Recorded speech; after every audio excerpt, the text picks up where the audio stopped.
नमस्कार दोस्तों, राधे राधे, जय माता की। तो आज के वीडियो में हम सुनेंगे पौष मास के कृष्ण पक्ष की गणेश चतुर्थी व्रत की कथा, जिसको कि हम अखुरत चतुर्थी के नाम से भी जानते हैं। तो पौष मास के कृष्ण पक्ष की गणेश चतुर्थी की जो व्रत है वो 30 दिसंबर को रखा जाएगा और इस दिन गणेश जी का पूजन पूरे विधि विधान से करके निराहार व्रत रख के और फिर शाम को चंद्रमा को अर्घ्य देकर ही अपना व्रत पूर्ण किया जाएगा।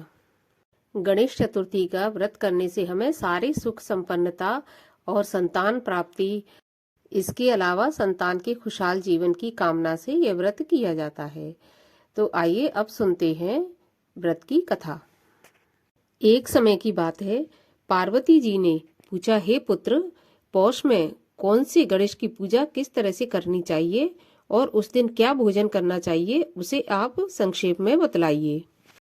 श्री गणेश जी कहते हैं, हे महादेवी, पौष मास की चतुर्थी तिथि विघ्न नाशनी होती है। उसमें लंबोदर नामक गणेश जी की पूजा करके भोजन के रूप में केवल गौमूत्र ही पीना चाहिए।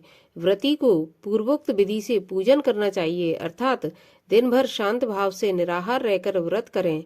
दिन में न सोएं, ब्रह्मचर्य का पालन करें। रात्रि में पूजन के बाद ब्राह्मण भोजन करावें। दूध से निर्मित खीर में शुद्ध घी मिलाकर गणपति मंत्र से हवन करें तो वह शासक को भी अपने वशीभूत कर सकता है। इस संबंध में हम आपको एक प्राचीन कथा सुनाते हैं। एक बार रावण ने सभी देवताओं को जीतकर मदांध हो संध्या कर रहे बाली को पीछे से जाकर जकड़ लिया। बलशाली बाली रावण को अपनी कांख में दबाए हुए आकाश मार्ग द्वारा किष्किंधापुरी में आया और उस बंदी रावण को अपने पुत्र अंगद के लिए खिलौने के रूप में दे दिया। रावण के गले में रस्सी बांधकर अंगद ने उसे नगर में घुमाना शुरू कर दिया।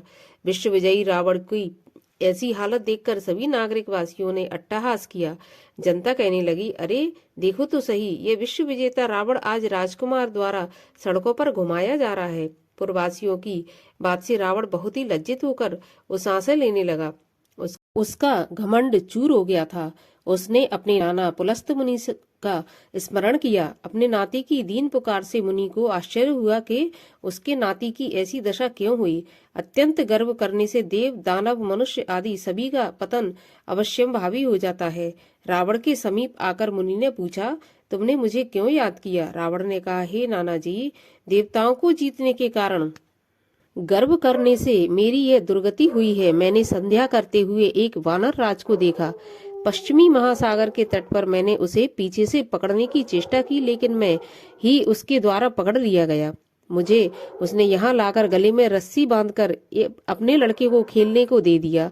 इस दुर्गति को देखकर नगरवासी मेरी हंसी उड़ाते हैं। हे देव, इसी चिंता में मैं व्याकुल रहता हूँ।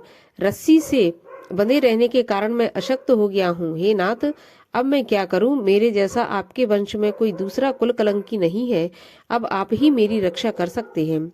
पुलस्त जी ने कहा, हे रावण, डरने की कोई बात नहीं है। मैं तुम्हें बंधन मुक्त करा दूंगा। यह बाली देवराज इंद्र के वीर से उत्पन्न है और पराक्रम में तुमसे बढ़कर है।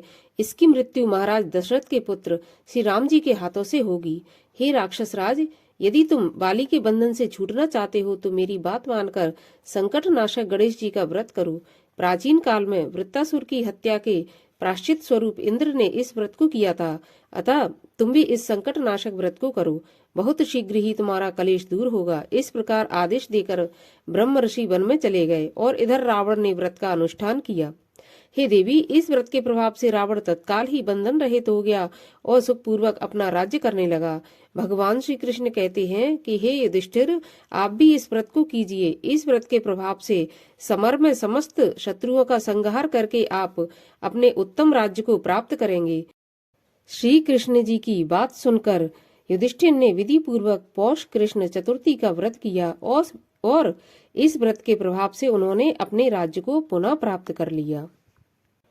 तो भक्तों, ये थी गणेश जी की कथा। आप भी व्रत करके, कथा का श्रवण करके गणेश जी की आरती करें और व्रत को पूर्ण करें। भगवान गणेश आपके सारे संकट हर के और आपका कल्याण करेंगे। अगर आपको कथा अच्छी लगी हो और वीडियो अच्छा लगा हो तो एक बार लाइक जरूर कर देना और चैनल को सब्सक्राइब कर लेना। मिलती हूँ आपसे अगले वीडियो में, तब तक के लिए राधे राधे, जय माता की।